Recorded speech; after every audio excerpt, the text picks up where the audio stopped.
Good morning, Dan and Amy. Closing arguments week on Morning Answer. And return to the state, back to the state legislative race, northwest side of Chicago. I haven't had a competitive race there in a long time. The president was very warm. Republican Party conceding the city of Chicago. That's a mistake. Well, it's a mistake Ammie Kessem doesn't want Republicans to continue to make. She's a Chicago police sergeant. She's running against an incumbent named Robert Martwick, who, along with his daddy, have made more than $6 million appealing property taxes over the past decade. We did this analysis over at ChicagoCitywire.com. 1,508 Chicago properties represented by the Martwicks before the Cook County Board of Review over the last decade. It's netted him $6 million? Mm-hmm. Wow. So another walking conflict of interest, like Mike Madigan. You make the property tax laws and you benefit from the property tax laws professionally. No conflict of interest there. Chicago police sergeant, property tax appeals attorney. By the way, when their commercial clients have their property taxes reduced, you understand what happens, right? That's made up by people like us. Right, who aren't represented by the Martwicks or the Madigans. Do you get it? And just to put not too fine a point on it, if you care about your home, if you live in Jefferson Park or Portage Park or Edgebrook or Gladstone Park, Robert Martwick not only doesn't want to reduce your property taxes, he doesn't want to freeze them. Saying that the idea is to lower property taxes go against my principles. He explained during a debate on the floor, House floor last summer, in response to a proposed 4-year property tax freeze that was advanced by House Republicans.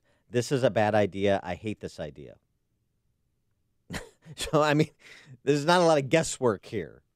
If you want your property taxes to keep escalating, then vote for Robert Martwick and all of his other friends in the suburbs. Oh, by the way, Martwick is also, because he's been so insulated from competition, because he takes his constituents for granted in such a manner, he's also the legislator who's proposed actually specific rates for a graduated state income tax, which should shock no one, would start with tax increases at the $24,000 household income level. So the idea that, the Democrats are selling, this is about making the 1% pay their fair share and relief on down the line, or relief for the bottom 98%, as you hear Spalding say, lie. The money's not there. The money is in middle-income families. That's where the center of gravity is with respect to cash and with respect to people that are less mobile than, say, the upper reaches. So that's Bobby Martwick. You want to continue doing that on the northwest side of Chicago? Pleased to be joined by Ammie Kessem, Chicago police sergeant, to make her closing argument. Amy, thanks for being with us. Appreciate it. Good morning, Dan and Amy. I can honestly tell you I don't have a pickup truck or a chainsaw in my back pocket. What about All right, so you're not. That's a good start. Yeah, Amy. it's going to distinguish yourself from Brian Kemp in Georgia. What about distinguishing yourself from Robert Martwick on the northwest side? Yeah, well, we honestly could not be any two different candidates. My opponent's answer to trying to fix our state's fiscal disaster is to continue to raise taxes on us. He has said that over and over and over again. And like you said, with his progressive income tax that he's dubbing the Friendly Act. It's just the Friendly Act? That's great. I love Orwellian legislative titles. So, all right. Yeah.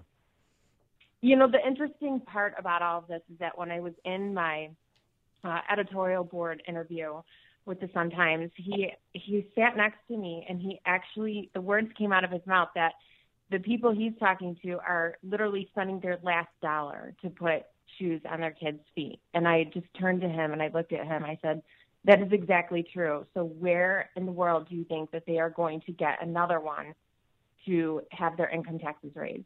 It's ridiculous. He just doesn't understand, the situation that people are in. And I'm the candidate that, I want to put more money back into taxpayers' pocketbooks, and that's what I'm running on. And I'm an independent candidate. I am not beholden to anyone except for the people of the 19th district, and that's just something that they hopefully will remember when they go and vote at the polls. But you have an interesting career. You are a sergeant with the Chicago Police Department. A lot of people didn't think that you could do both. Obviously, you can. What are you hearing from your fellow officers and coworkers? Are they supporting you? Yes, my coworkers. We have about 750 officers that live within our district, within the 19th district. We sent letters out to all of them asking for their support, and I'm completely overwhelmed by the amount of support that I have received from them. So my hope is that they just make sure that they get to the polls and they can vote early, all the way up until November 5th, and then hopefully if they hadn't gone to vote yet on November 6th, we will find the time to make sure to go and do that.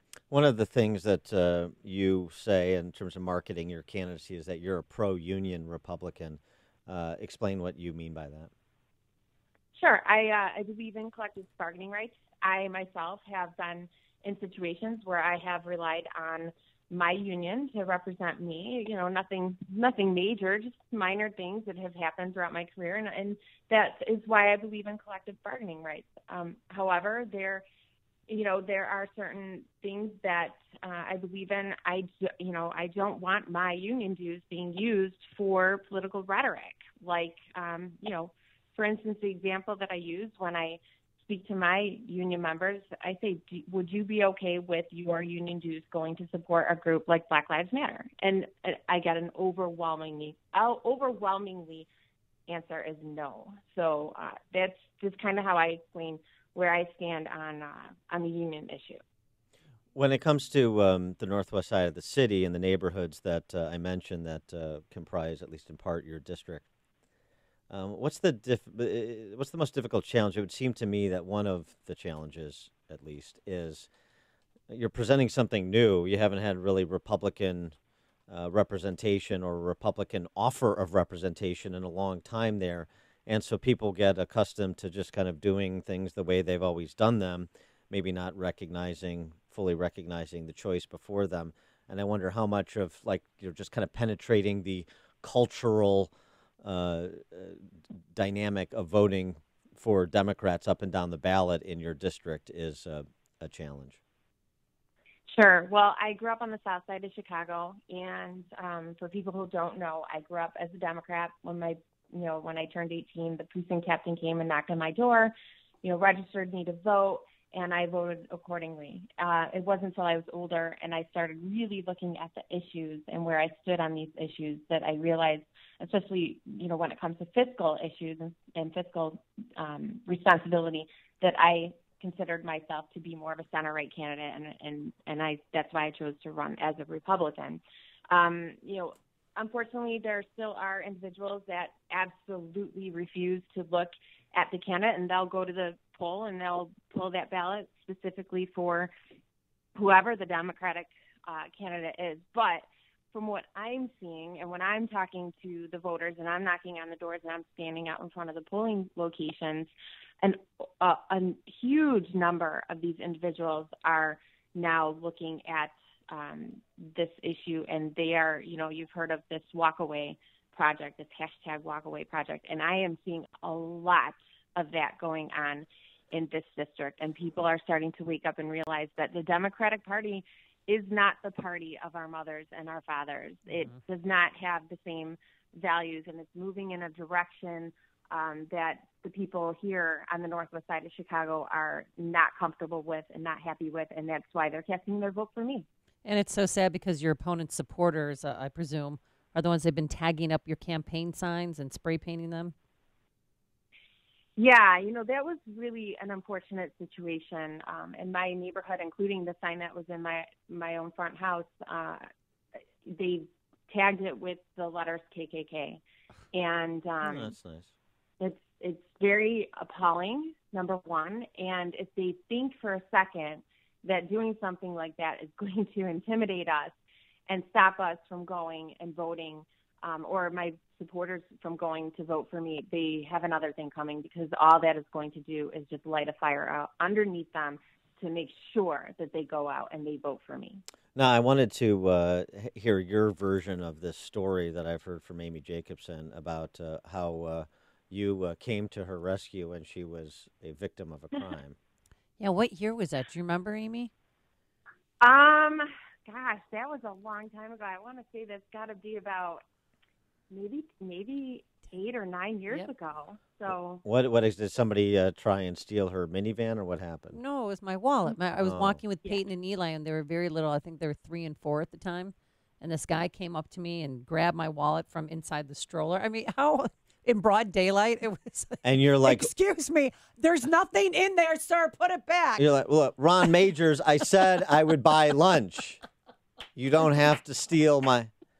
But Amy was on it, and she found my property. Remember?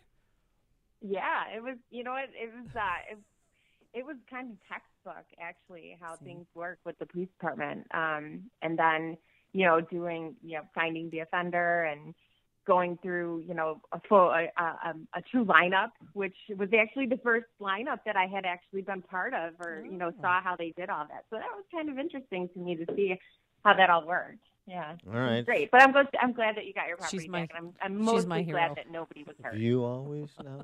Don't Amy, sing. do you know that you're my hero? Yeah, okay. You're everything I thought I could be. I can fly. All right.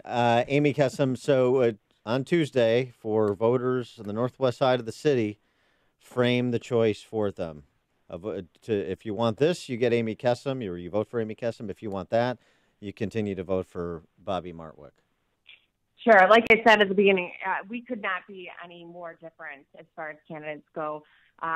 His answer to fixing the state's fiscal problems are to continue to raise taxes on middle-income families, and that includes most of the people in the 19th House District. My answer to fixing the state's financial problems are to put a hard 1% cap on our property taxes and to force our politicians to make sure that they live within their means. And by doing a hard 1% cap, we've seen it works in other states, California, Indiana, and so it prevents these politicians from continuing to rely on our property taxes over and over and over again to try to fix this financial disaster. So they can count on me to put, try to work on legislation that will keep more money in their pocket. And it would, put a law firm out of business, the Martwicks, which is always a positive development as well. She's Ammie Kessem. The website, Ammie, AMMIE, 419, Ammie419.com. Ammie Kessem, thanks so much for joining us, and good luck on Tuesday.